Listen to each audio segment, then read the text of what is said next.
सभी को प्रणाम। हम पढ़ रहे हैं जन्म शताब्दी पुस्तक माला 38 कर्म कांड में छिपा व्यक्तित्व निर्माण का शिक्षण। आइए गायत्री मंत्र के साथ इस नई किताब को, नए स्वाध्याय को शुरू करें। ओम भूर्भुवः स्वः तत्सवितुर्वरेण्यं भर्गो देवस्य धीमहि धियो यो नः प्रचोदयात्। ये जो स्वाध्याय है ये जो है कर्म कांड में छिपा व्यक्तित्व निर्माण का शिक्षण, जन्म शताब्दी पुस्तक माला 33 जो हमने पढ़ी थी उसका ही सेकंड पार्ट है। और उसमें हमें गुरुदेव ने जो समझाया था वो ये बताया था कि अध्यात्म के जो क्षेत्र में जो पहला चरण है वो भावनाओं का परिष्कार है।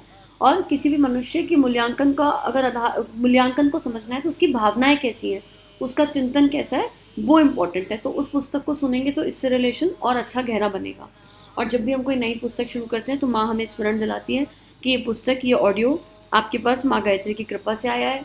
और क्योंकि माँ की कृपा से आया है तो इसको सुने, इसके मुख्य अंशों को नोट करें और उसको अपने आचरण में, गुण कर्म व्यवहार में ढालें, व्यक्तित्व में ढालें और फिर उस ऑडियो को ज़्यादा से ज़्यादा लोगों तक बांट दें। और अभी आपसे प्रार्थना है, बार बार यही प्रार्थना है कि गुरुदेव माता जी हमें खजाना दे गए, तो इस खजाने को हम अपने तक क्यों रख रहे हैं, इसको बांटना हमारी नैतिक जिम्मेदारी है।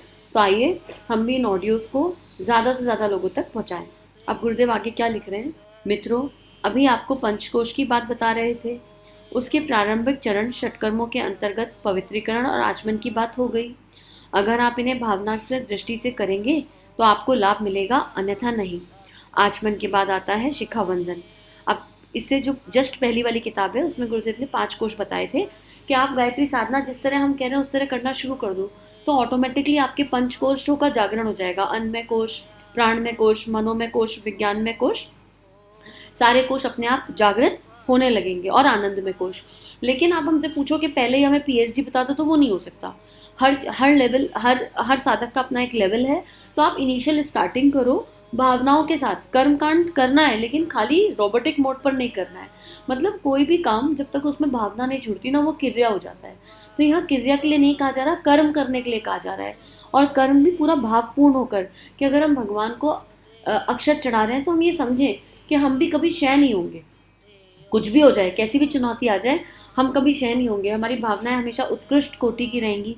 तो ऐसे ही हमें षटकर्म समझाए गए थे पिछले स्वाध्याय में। और उसके बाद षटकर्म के बाद क्या? षटकर्म में था तीनों शरीरों की शुद्धि आचमन के माध्यम से, पृथ्वी का पूजन। ये षटकर्म के स्टेप्स थे जिनका पूरा साइंस गुरुदेव ने पिछले स्वाध्याय में समझाया। आगे गुरुदेव बता रहे हैं शिखा बंधन। शिखा क्या है?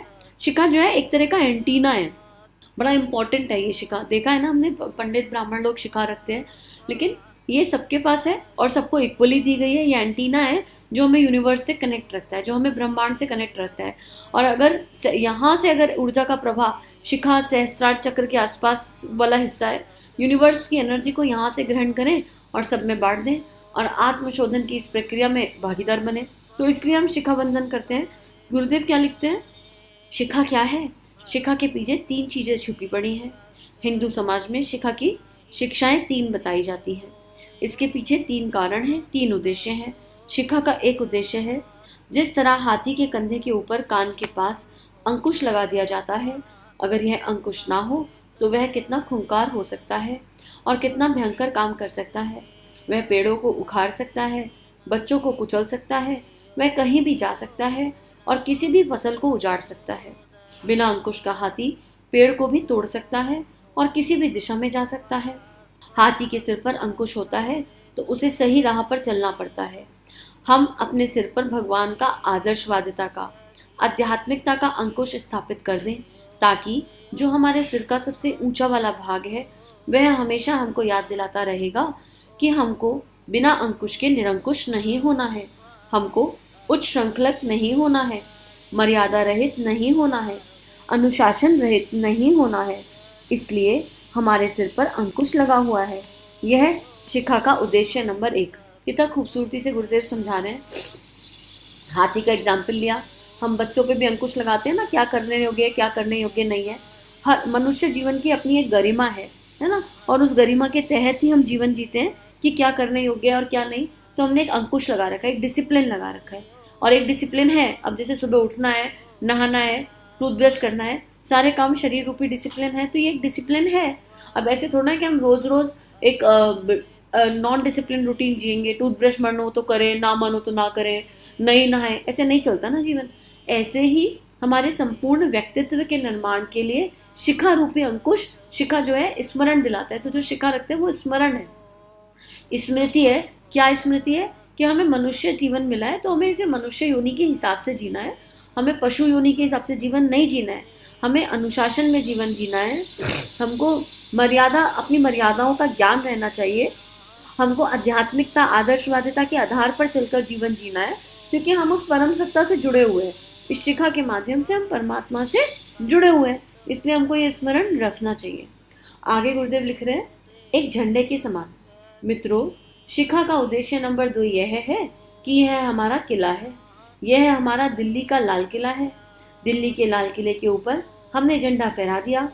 जिस दिन हिंदुस्तान को स्वराज्य मिला, उस दिन लाल किले के ऊपर, पार्लियामेंट भवन के ऊपर, राष्ट्रपति भवन के ऊपर, दूसरी महत्वपूर्ण जगहों पर तिरंगा फहरा दिया गया था और यूनियन जैक उतार लिया गया था। उसी दिन अंग्रेजी सरकार की हुकूमत चली गई थी और कांग्रेस सरकार की हुकूमत कायम हो गई। तिरंगा झंडा, राष्ट्रीय ध्वज सब जगह फहरा दिया गया। बेटे, हमने सबसे ऊंचे स्थान पर राष्ट्रीय झंडा फहरा दिया। विवेकशीलता का झंडा, आदर्शवादिता का झंडा, सिद्धांतवादिता का झंडा, राष्ट्रीयता का झंडा हम अपने सिर के सर्वोच्च शिखर पर उसे फहराते हैं। अब कितना सुंदर गुरुदेव समझा रहे हैं। और संयोग ये है कि आज मैं जिस दिन इसे पढ़ रही हूँ उस दिन आज 15 अगस्त है। आप लोगों तक तो ये बात में आएगी। तो गुरुदेव बता रहे हैं कि अपनी आज़ादी क्या होती है। देश आज़ाद हो गया, हमको भी आज़ाद होना है। और इसी आज़ादी के तर्ज पर आपको एक ध्यान मिल जाएगा, चैनल पर लास्ट ईयर रिकॉर्ड हुआ था, और एक काव्य भी मैं इसके साथ शेयर कर दूंगी अगर संभव हुआ, 5000 वर्ड्स की कैपेसिटी अगर हुआ तो, कि अंदर की आज़ादी कब होगी, हम भीतर से आज़ाद कब होंगे। तो गुरुदेव वही कह रहे हैं कि ये झंडा मान लो कि हम भीतर से आज़ाद हैं। किससे आज़ाद हैं? अपने मोह से, आसक्ति से, ईर्ष्या से, द्वेष से, छल कपट से, सारे ये जो इमोशंस हैं जो हमें श्रेष्ठ मनुष्य जीवन नहीं जीने देते, हम उनसे आज़ाद हो जाएं तो सही मायने में हमारी आत्मा आज़ाद हो जाएगी। और फिर याद किसे रखें? विवेकशीलता को, आदर्शवादिता को, सिद्धांतवादिता को।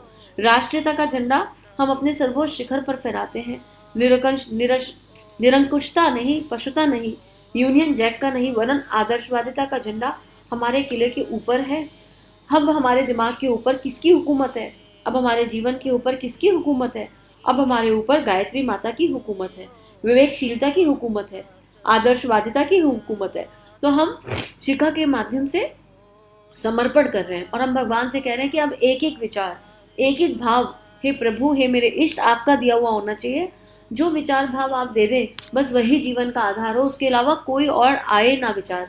अपने मैं का, अपने स्वार्थ का, अपनी संकीर्णता का एक भी भाव विचार आने ना पाए अंदर।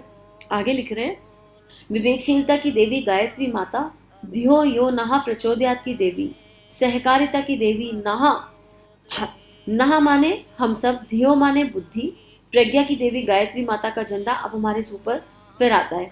तो हम कहते हैं ना गायत्री मंत्र में धियो यो नहा प्रचोदयात, तो हम कह रहे हैं कि हे बुद्धि की देवी, हे प्रज्ञा की देवी माँ गायत्री, हम आपको समर्पित हैं।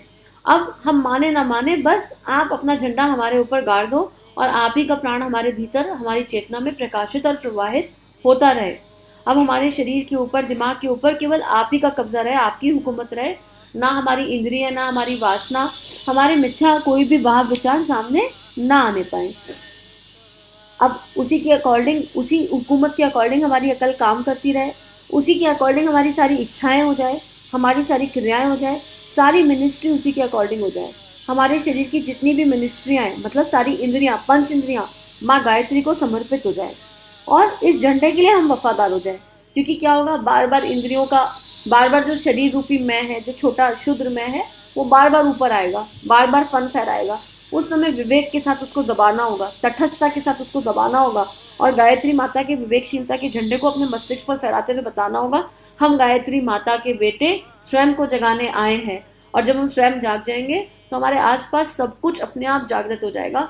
अगर मेरे भीतर का सतयुग जाग गया तो सर्वत्र सतयुग आ ही जाएगा। अगर मैं आज़ाद हो जाऊं भीतर से, एज एन इंडिविजुअल, अपने विकारों से, तो एक आज़ाद भारतीय नागरिक हजारों को आज़ाद करने की शक्ति रखता है अपने अंदर। क्योंकि उसका एंटीना, ये जो एंटीना है ना, वो परमात्मा से कनेक्ट हो जाता है, और परमात्मा से कनेक्ट एंटीना ऐसे वेग, ऐसी ऊर्जा देगा कि आपको भगवान फिर अपना रीछ बनाए, गिलहरी बनाए, वानर बनाए, हनुमान बताए, आपको भी पता नहीं चलेगा।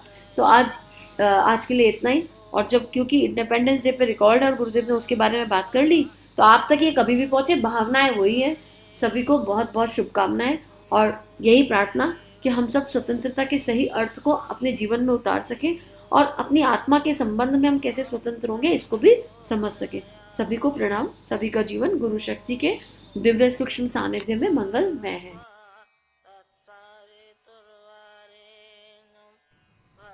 हमारे YouTube चैनल को सब्सक्राइब कीजिए और बेल आइकन पर क्लिक कीजिए ताकि आने वाली सभी वीडियो की नोटिफिकेशन आपको मिलती रहे। आप सभी को बहुत बहुत थैंक यू।